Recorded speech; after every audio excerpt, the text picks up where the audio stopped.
Mheshimiwa, nilimuita Mheshimiwa Suleiman Mohamed Rashid. Mheshimiwa Lutengano George Mwariba atafuatia. Mheshimiwa Daktari Charles Jacob Sungura ajiandae. Asante Mheshimiwa Mwenyekiti kwa kunipa nafasi jioni ya leo na mimi kuwa mchangiaji wa bajeti hii ya serikali ya mwaka wa fedha 26/27. Awali yote na mimi niungane na wenzangu kwanza kutoa shukrani, lakini kipekee niendelee kuwapongeza waziri wetu wa fedha, waziri wa nchi, ofisi ya Rais, mipango na uwekezaji, manaibu waziri wote wa fedha pamoja na naibu waziri wa wizara ya nchi, ofisi ya Rais na uwekezaji. Na nawapongeza kwa namna ambavyo wameweza kutuwasilishia mpango pamoja na bajeti ambayo imeweza kukidhi vigezo ambavyo kama Tanzania tunavyohitaji. Mheshimiwa Mwenyekiti, kwa mujibu wa majarida pamoja na vitabu na machapisho mbalimbali ya uchumi ambavyo vimezungumzia swala la quality of good budget, wameweza kuelezea maeneo manne. Yapo maeneo mengi ambayo wameweza kuzungumzia. Eneo la kwanza, vitabu hivi vya uchumi na mimi nikiwa kama na uchumi vimeweza kuzungumzia swala la uhalisia na utegemezi wa ndani.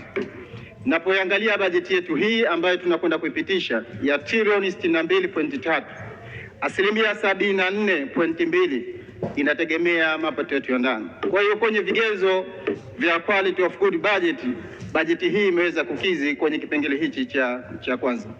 Lakini pia ni bajeti ambayo imeenda kupunguza utegemezi wa misaada pamoja na ruzuku kwa asilimia 39. Kwa hiyo unaweza ukaona kwamba bajeti yetu hii ni miongoni mwa quality of good budget.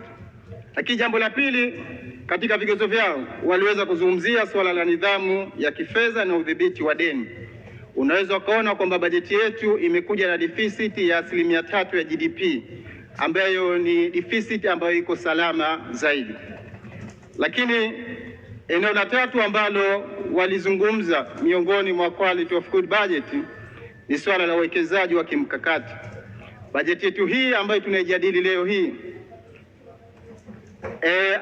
trilioni 25.32 imewekwa kwenye miradi ya kimkakati, na hapa tunazungumzia maeneo kama SGR, maeneo kama ya kilimo kwa ajili ya ruzuku, na unaweza ukaona multiply effects yake ambayo tunatarajia kuipata baada ya kupitisha bajeti hii. Lakini jambo la mwisho miongoni mwa vigezo ambavyo wamezungumzia ni swala la urasimishaji na mifumo ya kidijitali. Tunaweza tukaona bajeti yetu hii tunatarajia sasa TRA kwenda kutumia mifumo ambayo ya kidijitali katika kuweza kukushana mapato. Mheshimiwa Mwenyekiti, mimi mchango wangu nitaweza kujikita kwenye eneo la PPP. Lakini kabla sijatoa mchango wangu, kutokana na vigezo hivi ambavyo vimeweza kuvitoa, kwa niaba ya wananchi wa jimbo la Mwera naunga mkono hoja ya bajeti hii. Mheshimiwa Mwenyekiti, tafiti mbalimbali za kimataifa ikiwemo Benki ya Dunia zinaonyesha kwamba mifumo ya ubia kati ya serikali na sekta ya umma na sekta binafsi ni nguzo muhimu katika kuziba pengo la kifedha katika eneo la miundombinu. Na Mheshimiwa Mwenyekiti, kwenye maeneo haya ya miundombinu ya mikwasio migeni tunaweza tukaona miongoni mwa mataifa mbalimbali yameweza kufanya haya masuala ya PPP.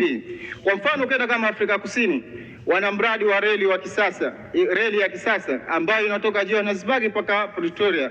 Ni mradi ambao umewekezwa na serikali lakini kupitia fedha za sekta binafsi.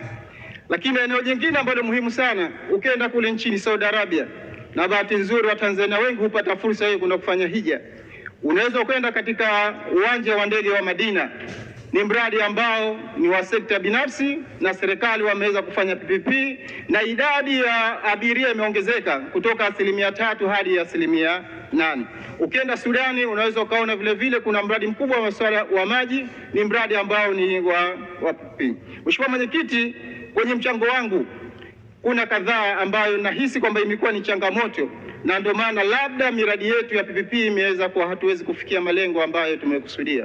Pamoja na malengo mazuri ya serikali, yapo maeneo kadhaa.